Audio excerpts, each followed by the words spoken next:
सबसे पहले मैं तुहिन सिन्हा जी आपके पास आता हूं इस प्रश्न के साथ कि ये रिजाइन क्या ठीक समय से हुआ है, या आपको लगता है कि थोड़ा जल्दी करनी चाहिए थी, या बिल्कुल सही समय यही था जिस पर धर्मेंद्र प्रधान जी ने यह तय किया कि छात्र हित उनके लिए सर्वोपरि है?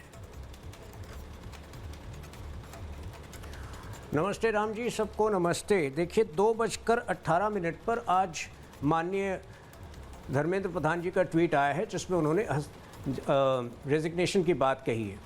अभी हो रहा है 6:12। क्या पिछले 4 घंटे में आपको कोई सूचना मिली है? क्या हेमंत सोरेन ने इस्तीफा दिया है? झारखंड में इसी सप्ताह जो है जेपीएससी एग्जाम लीक हुआ था, शिक्षा मंत्री है वहाँ के। क्या पंजाब में सोनम वांगचुक को एजुकेशन मिनिस्टर बनाया जा रहा है? देखिए राम जी, हमारे लिए राष्ट्रहित और छात्र हित सर्वोपरि है। राष्ट्रहित को देखते हुए आज धर्मेंद्र प्रधान जी ने इस्तीफा दिया है। मुझे अभी भी लगता है कि कांग्रेस पार्टी ने एक ऐतिहासिक मौका गंवाया है। एक वो मंत्री जिसकी देखरेख में पेपर लीक हुआ था और जो खुद व्यवस्थागत सुधार के विषय पर जो कुछ काम हुआ है पिछले 2 महीने में और जो आगे का रोड मैप है उस पर चर्चा में खुद शामिल होना चाहता था, वो मौका कांग्रेस ने गंवाया क्योंकि शायद कांग्रेस के पास कोई तथ्य नहीं है। कांग्रेस कॉन्फिडेंस के अभाव में कांग्रेस ये डिस्कशन से भाग रही थी, हर रोज अपना गोल पोस्ट बदल रही थी।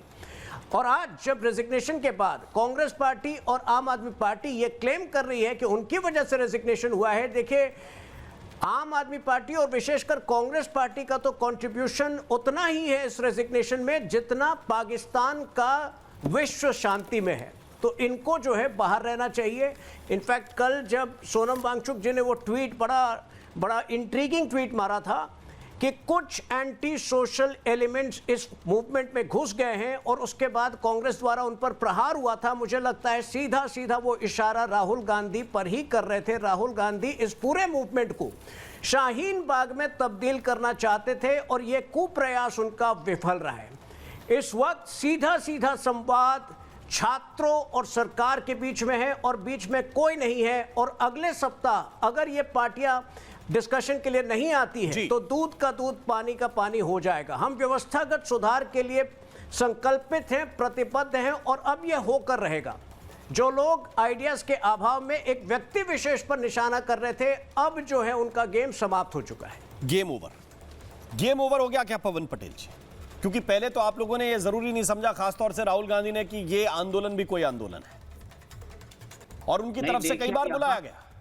और अब जो आप माइलेज लेना चाहते थे उनके नाम पर, वो भी समाप्त हो गया। एक इकलौती मांग बची थी धर्मेंद्र प्रधान, उन्होंने भी रिजाइन कर दिया है।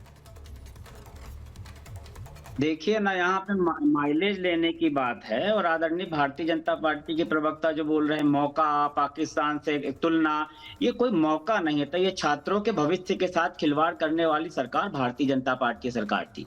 और अगर आप राहुल गांधी जी की बात करें तो दीपिका के पहले से राहुल गांधी छात्रों की गूंज कार्यक्रम, हमारा छात्रों के हक अधिकार की लड़ाई चलता आ रहा है। पहले से आपने कोटा में देखा, आपने देहरादून में देखा, उसके पहले से भी हमेशा राहुल गांधी जी यहाँ छात्रों की आवाज, युवाओं की आवाज हमेशा उठाते रहते हैं। इसमें कोई मुझे नहीं लग रहा कि आप लोग बोल रहे बहुत बड़ा मास्टर स्ट्रोक, की चीज को बड़ी समझना पड़ेगा कि किस तरह इस्तीफा हुआ, किस कारण से इस्तीफा हुआ। आप ये बताइए, अगर छात्रों का हित सर्वोपरि होता तो पहले इस्तीफा हो जाता। छात्रों का हित सर्वोपरि होता तो 2024 में इस्तीफा हो गया होता। इतने सारे धर्मेंद्र प्रधान जी के नेतृत्व में इतने सारे एक करके पेपर लीक हो रहे थे, तभी इस्तीफा हो गया। तो अभी अलग बात है कि आप उस नैरेटिव को दूसरी तरफ चलाने का प्रयास करिए। आपको पूरे सीसीटीवी विजुअल्स वही दिखेंगे जो पुलिस के ऊपर हुए। हम कहते हैं हमला या इस टाइप की हरकत कोई भी करे गलत है, लेकिन पूरे छात्रों को, कल आपके चैनल में ही 95% छात्रों को हुड़दंग और पता नहीं क्या क्या बोला गया था कि 95 छात्र है, 95% छात्र वहां पे है नहीं। तो ये जो राजनीतिक जो चश्मा है, उस चश्मे से उस चीज को फुलफिल करने का प्रयास नहीं करना चाहिए। ये अगर पहले इस्तीफा हो गया होता तो हो सकता है हमारे 21 जो शहीद हुए, जो छात्र हुए, 21 लोगों को शहीद नहीं होना पड़ता। ये अगर आप कह रहे हैं कि छात्रों के युवा हित में कभी नहीं, हम कहते हैं वो वाले पवन पटेल 1 सेकंड, कौन शहीद हुआ? चप्पल और बिना ड्रेस के, नहीं, कौन शहीद हुआ? नहीं, कौन शहीद हुआ पवन पटेल? कहां 1 मिनट, आज ही दिल्ली पुलिस ने प्रेस कॉन्फ्रेंस की, कौन शहीद हुआ? क्या डिटेल है? 21 बच्चों ने आत्महत्याएं नहीं की है। पेपर लीक के कारण आत्महत्याएं नहीं की। आपको अरे पेपर लीक के कारण बच्चों ने आत्महत्याएं की। हाँ, शहीद वो हो तो शहादत ही हुई ना। आपके शहादत लिए एक ही सत्य है, लेकिन अरे आप आपको पूरे मालूम घर नहीं, के देखिए जो क्या पूरे कि परिवार हर के चीज पूरी में दुनिया शहादत मत डालिए, पहली बात तो ये है ना। किसी अब आपको किसी डालना के मेरी नजर में मैं तो बहुत शहादत स्पष्ट है। हूं, मैं मेरी शहादत के नजर नियम में भी तो जानता शहादत हूं, है। शहादत किसको कहते हैं ये भी जानता हूं। हाँ, पवन पटेल के लिए शहादत राजनीति में आपको हर देखिए, चीज शहादत हो देखिए, सकती है, मेरे लिए नहीं हो सकती। मैं सिंपल बात हाँ, कर मेरे लिए तो है। दर्द, राम मोहन जी वेदना, का निवेदन। करुणा, कठिनाई, मुश्किल परिवार के लिए सब समझता हूं, है ना। जी, लेकिन हर आप चीज में बोल रहे हैं शहादत कि मत मोदी डालिए। जी उसके का- नियम, कायदे, प्रोटोकॉल आपकी सरकार ने, कांग्रेस की सरकार ने तय किए हुए, वही चलते आ रहे हैं। सरकार ने तो देश को आजाद कराया। नहीं तो मैं नहीं, ये वही बता चलते आ रहे रहा हैं। हूँ, वो किसी देखिए, राहुल बीजेपी की गांधी- सरकार ने तय नहीं किए, वो आपकी सरकार ने तय किए थे, जो चलते आ रहे हैं। पहली बात। दूसरी बात ये कि आप कह रहे हैं कि भाई देखिए पॉलिटिक्स को इससे मत जोड़िए। यही लोग बुला रहे थे, मैंने ये सवाल पूछा, क्या कॉकरोच जनता पार्टी ने आपको बुलाया, राहुल गांधी को कि नहीं बुलाया कि आप आइए हमारे आंदोलन में? नहीं आए। अब बोलूं मैं? नहीं आए, इसलिए नहीं आए क्योंकि उनको मालूम था, जवाब देने का उनको मालूम था। बोलने लगते हैं। जी बताइए क्या ये क्या जब पूछिएगा बताइएगा, जब मुझे बोलना हो। बताइए। देखिए, राहुल गांधी ना इंतजार कर रहे थे कि कॉकरोच पार्टी उनको बुलाए, ना राहुल गांधी ये इंतजार कर रहे थे कोई इस तरह का मूवमेंट खड़ा हो। राहुल गांधी की लाइन क्लियर है, राहुल गांधी का स्टैंड क्लियर है। 750 किसान जब शहीद हुए थे ना, तो यही राहुल गांधी ने अरे बोला था भैया, मोदी जी को, मैं आपने नहीं, बिल्कुल कानून- स्पष्ट कहा, कानून- वो बिल्कुल कह रहे थे कि ये मूवमेंट खड़ा ना हो। वापस होने वो ये पड़ेंगे। चाह रहे थे कि और जो काले उनकी कानून जगह वापस जगह होने जाकर पड़ेंगे। सभाएं नहीं, चल रही राहुल गांधी है हैं, जो वो बोला वाला कि मूवमेंट रहे। करानी पड़ेगी। उन्होंने इसीलिए तो कहा, मोदी जी को उन्होंने इसीलिए आकर कहा कि मेरे आंदोलन में आओ, मेरे धरने में जुड़ जाओ। नहीं बोला कि सीजेपी के यहां जंतर मंतर जाओ। ये एकदम स्पष्ट लाइन है कि नहीं? पवन शर्मा बताइए, ये है कि नहीं लाइन? राहुल गांधी बोले मेरे धरने में आओ, और इस पर संजय सिंह को आपत्ति थी, इस पर आतिशी को आपत्ति थी, इस पर केजरीवाल जी को आपत्ति थी। लेकिन सबको आपत्ति थी कि मोदी जी किस टाइप का काम कर रहे हैं। आप अरे आज भाई एक देखिए मिनट, कि- पवन शर्मा रिप्लाई कर रहे हैं इस बात पे। अरे सुन लीजिए प्रधान का भाई, इस्तीफा क्या हुआ, मैं बताऊं आपको?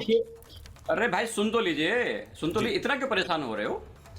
देखिए राम जी, पूरे देश के युवा जो इससे पेपर लीक से पीड़ित थे, उन्होंने आंदोलन किया, और उन बच्चों के आंदोलन में जो भी नेता जिनको लगता था वो बच्चों के साथ खड़े हुए हैं, सभी नेता शामिल हुए। और राहुल गांधी जी लगातार कहते रहे कि भाई हमारे साथ आइए, हमारा आंदोलन अलग करेंगे। क्यों करेंगे अलग? भाई देश के युवा एक मंच पे बैठे हुए हैं, वो किसी पार्टी का आंदोलन नहीं था। उसमें इनके कांग्रेस के नेता गालियां देते रहे, 23-24 दिन तक गालियां दी। अचानक राहुल गांधी जी आगे कह रहे हम मसीहा हैं। एक बार जंतर मंतर गए? एक बार भी नहीं गए। लेकिन देखिए, इससे हम आगे बढ़ते हैं। मुझे लगता है कि आज हमारे लोकतंत्र के लिए बहुत बड़ा दिन है। देश के युवा, खासकर जन जी को सलाम करना चाहता हूं। युवाओं की एकता की वजह से वो सरकार जो अहंकार में थी, घमंड में थी, पहली बार अकाउंटेबिलिटी लेने की तरफ आगे बढ़ी है। 12 साल के अंदर पहली बार ऐसा हुआ है, सरकार अकाउंटेबिलिटी लेने की तरफ आगे बढ़ रही है। ये बहुत बड़ी बात है। और ये युवाओं का आंदोलन है। इसमें क्या मांग थी उनकी? मांग इतनी थी कि हमारे जो बच्चे हैं, हमारे भाई बहन हैं, उनके पेपर लीक हो, तो पेपर लीक रुक जाने चाहिए थे। और ये मैं आपको उदाहरण देता हूं, भारतीय जनता पार्टी कितनी संजीदा थी। भाई सुरेश ढाका का नाम आपको पता है राम जी? एक बार बोलिएगा, सुरेश ढाका सर्च करिएगा। सुरेश ढाका को सीबीआई ने अरेस्ट किया था, मास्टरमाइंड बोल के, जयपुर का है, पेपर लीक का उसके ऊपर आरोप था। और सीबीआई ने 30 दिन तक चार्जशीट फाइल नहीं की थी, और उसको बाइज्जत बरी भी करा दिया था। अभी 5-6 दिन पहले की बात है। एक है संजीव मुखिया। संजीव मुखिया का नाम ऐसा है कि 10 पेपर लीक के उसके पास केस चल रहे थे, मोस्ट वांटेड था। और मोस्ट वांटेड के पिताजी को भाजपा की सरकार ने 20 करोड़ रुपए का ठेका दे दिया। सोचिए, पेपर लीक माफिया को इनकी सरकार ठेका दे रही थी। ये तो अच्छा हुआ, देश का जेनजी अब सवाल करना सीख गया है। देश का जेनजी सवाल कर रहा है सरकार से, इससे आज वो परेशान हो रहे हैं। ये तो शुरुआत है। अब देश का जेनजी सवाल करेगा, देश के लोग सवाल करेंगे, देश के लोगों के मन से डर निकल रहा है, और लोकतंत्र में जो भरोसा था वो भरोसा बढ़ रहा है। मैं वापस से देश के युवाओं को सलाम करना चाहता हूं। उन्होंने शांतिपूर्ण तरीके से देश की सरकार को आईना दिखाया और अकाउंटेबिलिटी फिक्स करने की तरफ कदम आगे बढ़ाया, और सरकार आई आगे। अब सरकार ये मान रही है। प्रधानमंत्री मोदी जी रेडियो की बात करते, मन की बात करते थे, और पहली बार रात को 12 बजे आकर उनको बोलना पड़ा, वीडियो बनानी पड़ी कि देखिए हम आपके साथ हैं। ये है युवाओं की ताकत,